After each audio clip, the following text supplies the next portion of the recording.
तो इतना तो तय हो गया ना कि हम लोग कायम रजा जी को चुनाव जिता करके ही रहेंगे। ये तो तय करके जा रहे हैं हम लोग यहाँ पर जी। तो हो जाए नारा, बहुजन समाज पार्टी जिंदाबाद, बहुजन समाज पार्टी जिंदाबाद,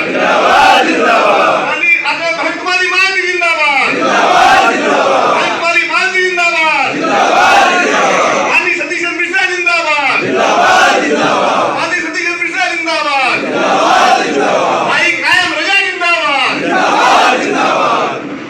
बहुत बहुत धन्यवाद। अब जिनको सुनने के लिए आप लोग इतने आतुर हैं, इतने व्याकुल हैं, मैं उनको आमंत्रित करता हूं कि वो कृपया चाहे वहीं पर बैठे बैठे ही आप सब लोगों को आशीर्वाद दे दें, नाम पर आएंगे और आप सबको आशीर्वाद देंगे।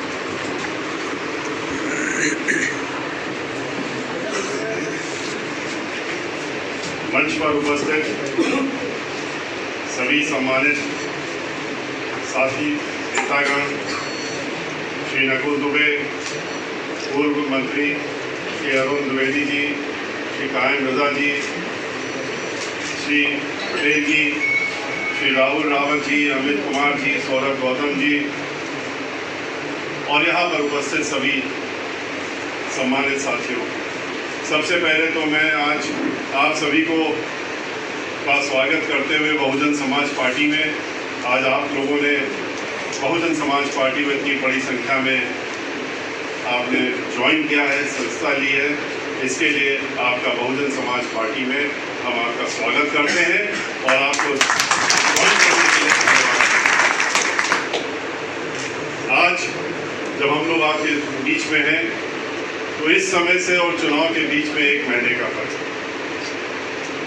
पिछली बार 3 जनवरी को 2017 को चुनाव की घोषणा हो गई। अगर आज देखें तो दिसंबर का महीना बीच में रहता है, आखिरी हफ्ते में भी हो सकता है और पहले हफ्ते जनवरी में भी घोषणा हो सकती है। लखनऊ का नंबर पिछली बार तीसरे चौथे हफ्ते में आया था, हो सकता है आपकी पहले हफ्ते में आ जाए, दूसरे में आ जाए। ये तो जब इलेक्शन कमीशन घोषणा करेगा तब पता लगेगा कि कौन सा चक्र में कौन सा जिला, कौन से जिले वो पहली बार में ले रहे हैं। और अगर हम मान के चलें कि लखनऊ में चुनाव का होगा तो 2 महीने से ज़्यादा समय तो है ही नहीं जब वोट पड़ेगा और 1 महीने के बाद चुनाव की प्रक्रिया शुरू हो जाए, तो बहुत कम समय हमारे पास। और इस कम समय में हमको बहुत ज़्यादा लोगों के बीच में जाना है, उनको जोड़ना है, उनको पार्टी के बारे में बताना है। आज आप लोग हमारे बीच में जुड़े हैं तो आप बहुजन समाज पार्टी के सदस्य हो गए हैं और अब आपकी भी उतनी ही जिम्मेदारी हो जाती है जितनी कि हमारी जिम्मेदारी कि आपकी पार्टी को मजबूती प्रदान करने के लिए जितनी भी आपके अंदर क्षमता है, ताकत है, हर व्यक्ति के अंदर उसको अपनी अपनी क्षमता और ताकत के हिसाब से अपनी मेहनत करनी पड़ेगी और उस क्षमता का उपयोग करना पड़ेगा। और एक दिन भी घर में बैठने का समय हमारे पास नहीं होता।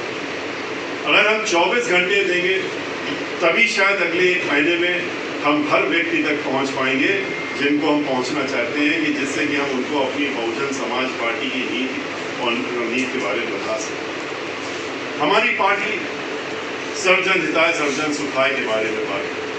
हमारा नारा ही सर्वजन हिताय सर्वजन सुखाय है और नारा ही सिर्फ नहीं है, बहुजन समाज पार्टी की मुखिया बहन मायावती जी ने अगर ये नारा दिया सर्वजन हिताय सर्वजन सुखाय का, तो उन्होंने उस नारे को अमली जामा भी पहनाने का काम किया।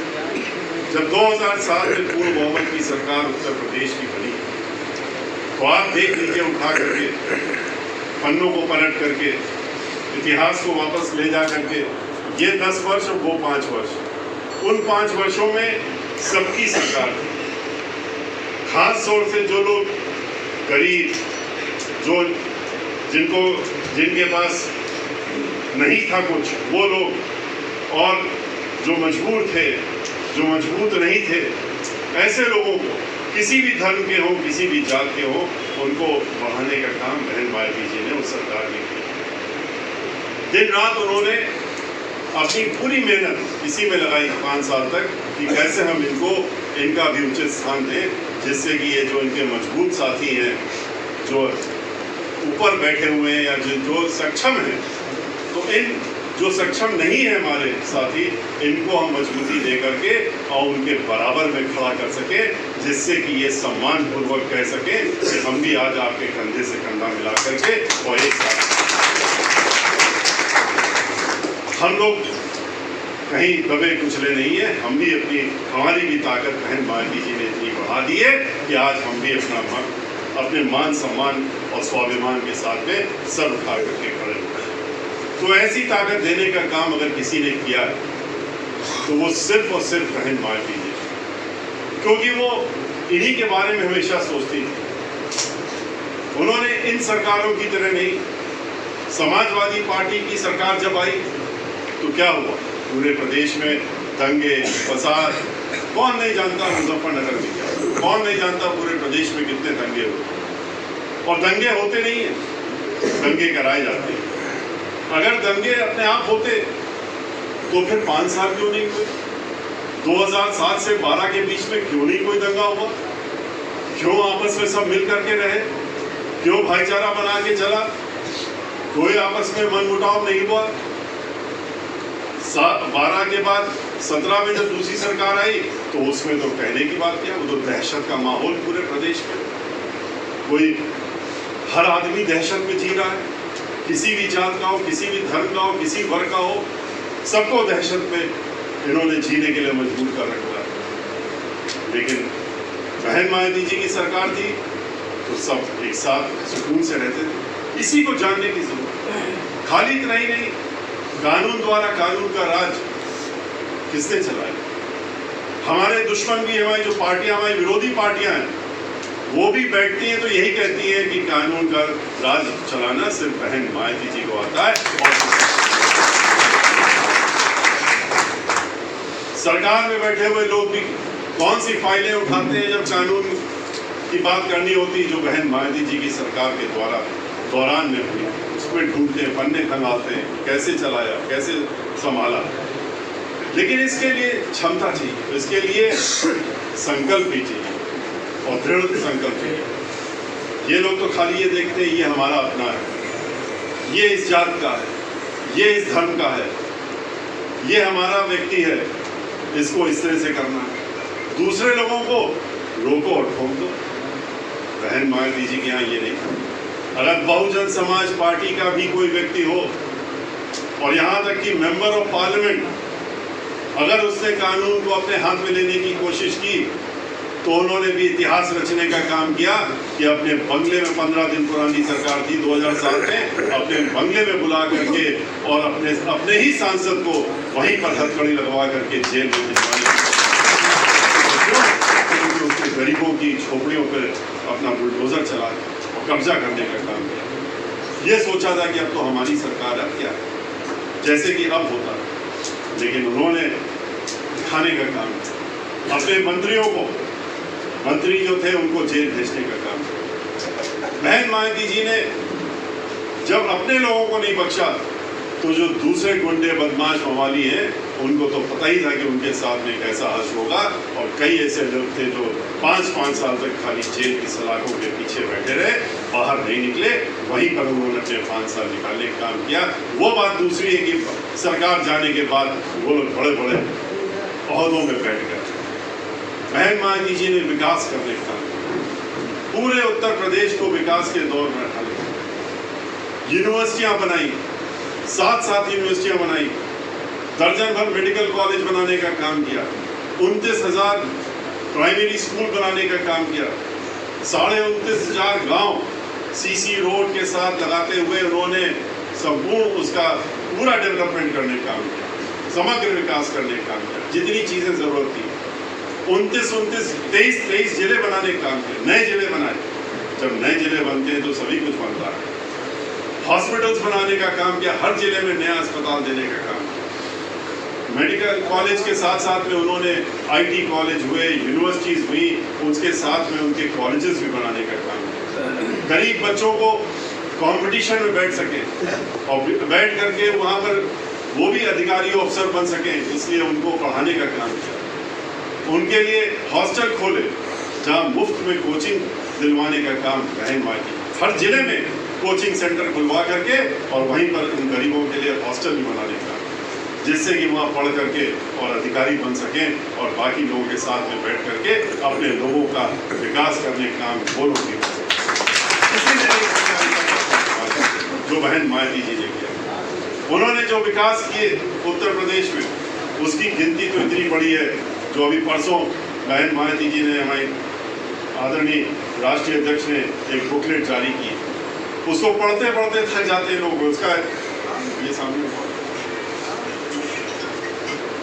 उन्होंने ये जारी करने का काम किया था और इसको जारी करके उन्होंने इसमें जो कार्य मुख्य कार्य थे वो लिखे। जब हम लोगों ने लिखे तो उसमें ही कई कई पन्ने भर गए और ऐसे ऐसे काम जो पूरे देश में नहीं हुए उन्होंने 5 वर्षों में करके दिखाने का काम किया। विकास की गंगा बहाने का काम किया, बिजली का उत्पादन बढ़ाने का काम किया। 5,500 साढ़े 6,000 7,000 मेगावाट बनती थी, उसको 13,500 मेगावाट पहुंचाने का काम।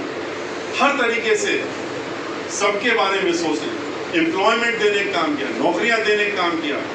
1-2 नहीं, 5 लाख नौकरियां तो पहले ही वर्ष में आते देने का काम कर दिया और कुल मिला के 23 लाख लोगों को उन्होंने अपने 5 साल के समय में नौकरियों में देने का काम।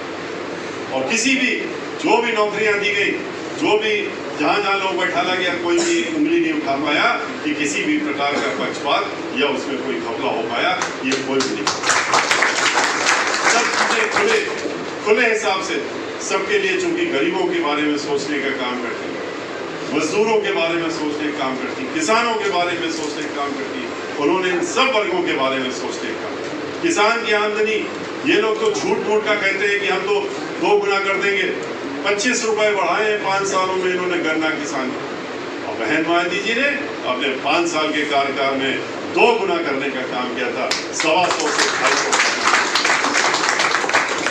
लेकिन मीडिया इनके पास है, क्योंकि मीडिया के जो लोग, मुख्य लोग हैं जो चलाते हैं मीडिया को, वो उनके माध्यम से वही दिखाया जाता है जो कि उनको आदेश होता है, क्योंकि उनको भी अपना मीडिया हाउस चलाना है, उनकी भी मजबूरियां हैं और चलाना है तो वही दिखाना है जो सरकार कहती है दिखाओ, और वही दिखाने का काम करते हैं और असलियत को छुपाने का काम हो रहा है। लेकिन हम लोगों की जिम्मेदारी बनती है, आपकी जिम्मेदारी बनती है, हम सबकी जिम्मेदारी बनती है, जिसको हम लोग करने का काम कर रहे हैं। पूरे उत्तर प्रदेश में हर जिले जाके कर रहे हैं लोग, इनका असली चेहरा दिखाने का काम कर रहे हैं, इनका मुखौटा हटा करके और इनका असली चेहरा लोगों के सामने लाने का काम करने की जिम्मेदारी हमारे साथ साथ में आप सब लोगों की भी है, जिसको आपको निभाने का काम करना है। इसलिए आज आप लोग पार्टी के एक वफादार सिपाही बन गए, तो अपने को पार्टी का एक भागीदार मानिए। ये पार्टी अब आज से आपकी अपनी पार्टी है। अपनी पार्टी को सत्ता में लाना है अगर, तो आपको इकट्ठा होकर के अपनी पूरी ताकत झोंकनी पड़ेगी। कायम रजा जी को मानी बहन जी ने अपना आशीर्वाद दिया है, तो ये जिम्मेदारी आप लोगों की बनती है कि घर घर जा करके, और इसके साथ साथ में ये बातें भी सबको बताइए, फर्क बताइए जो अभी की सरकार है और पिछली सरकार, जो हम लोगों की सरकार है, और बताने का काम करिए कि कैसे समाजवादी पार्टी की सरकार आती है तो खाली गुंडागर्दी, माफिया गर्दी, लूटपाट और फिरौती, डकैती, बलात्कार ये होता है। और यही सब इस सरकार में भी हो रहा है। जो कहते थे कि हम महिलाओं की सुरक्षा करेंगे, कौन सी सुरक्षा कर रहे हैं महिलाओं की? हर 2 घंटे में तो आज तो रिपोर्ट है, जो सरकारी रिपोर्ट है उसके हिसाब से, नेशनल क्राइम ब्यूरो की जो रिपोर्ट है उसके हिसाब से हर 2 घंटे में एक महिला का रेप हो रहा है उत्तर प्रदेश में। क्या यही महिला सुरक्षा हम लोगों ने मांगी थी और इसी की उम्मीद की थी इनसे? बहन मायावती जी का समय याद करिए, जब महिलाएं अगर रात में 12 बजे भी किसी को जरूरत पड़ती थी घर से बाहर निकलने की, तो वो हिचकिचाती नहीं थी, अपने काम से निकल जाती थी, क्योंकि उसको मालूम था कि उसकी तरफ कोई गलत आंख उठा के नहीं दे। क्यों? क्योंकि उसको ये भी मालूम था कि उत्तर प्रदेश की मुखिया बहन मायावती। इसलिए अब हम सबकी जिम्मेदारी बनती है कि हम लोग के जो पिछड़े लोग हैं जो अलग अलग लोग अभी भी कई छोटे छोटे ग्रुप बना के, छोटी छोटी संस्थाएं बना के या बड़ी भी संस्थाएं बना करके, और जिनका पूरे प्रदेश में कई हर जिले में कुछ कुछ लोग जुड़े हुए हैं उनके साथ में, तो वो लोग भी जिनका उद्देश्य यही है जो हमारा उद्देश्य है, तो ये समय आ गया है कि उनको, जैसे कि हमारे साथी आज आपके सामने उन्होंने कहा कि हम लोगों का उद्देश्य एक है, इसलिए वो आप हमारे साथ यहाँ जुड़ पाएंगे। और इस तरह से और लोग भी जो हैं उनको भी ये देखना पड़ेगा कि हम बट नहीं सकते इस समय। अगर बटेंगे तो फिर से फायदा इन्हीं लोगों को का जो बांटने का काम करते हैं, जैसे अंग्रेजों ने किया। हम लोगों को इस समय इकट्ठा होने की जरूरत है, एकजुट होने की जरूरत है, एक अमृत छाते के अंदर नीचे आने की जरूरत है। और वो तभी हो सकता है जब आप नीले झंडे के नीचे, नीले आसमान के नीचे नीला झंडा लेकर के और बहन मायावती जी के साथ खड़े होकर के एक जांबाज सिपाही बन करके, और उसके बाद अपनी पूरी ताकत झोंकते हुए अपनी बार 5वीं बार उत्तर प्रदेश की मुखिया के रूप में बहन मायावती जी को उत्तर प्रदेश का 5वीं बार मुख्यमंत्री बनाने का संकल्प लें। और इसके साथ ये भी तय करें कि अगली बार हम उत्तर प्रदेश में कानून द्वारा कानून का राज स्थापित करके ही रहेंगे।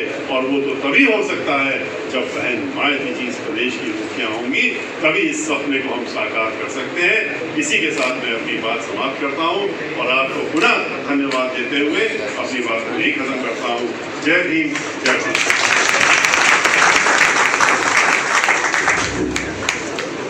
अब समापन में मैं अनुरोध करूंगा भाई कायम रजा जी, जो कि प्रभारी प्रत्याशी हैं लखनऊ पश्चिम के, कि वहाँ आप सबका धन्यवाद दें और अपील करें कि आप सब लोग पूरी ताकत से उनके साथ जुड़े।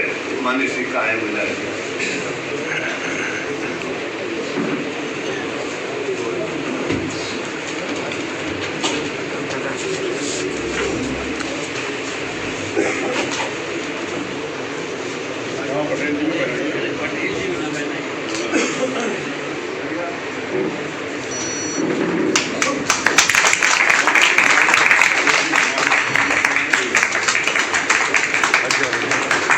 अध्यक्ष महोदय सबको माल्यार्पण करते हुए और जोरदार ताली।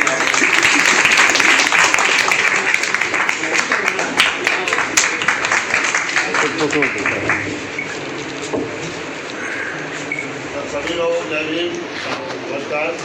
हमारे बड़े भाई, हमारे बड़े जो हम लोग के नेताजी हैं माननीय मिश्रा जी, और हमारे बड़े भाई नकुल दुबे जी, मंत्री हैं हमारे अरुण द्विवेदी जी और पटेल जी जो हमारे शामिल हुए हैं आज, और हमारे छोटे भाई राहुल रावत जी, अमित कुमार जी, सौरभ गौतम जी का मैं बहुत बहुत धन्यवाद देता हूँ। और उनकी पूरी टीम को मैं अपने दिल से बहुत बहुत धन्यवाद देता हूँ।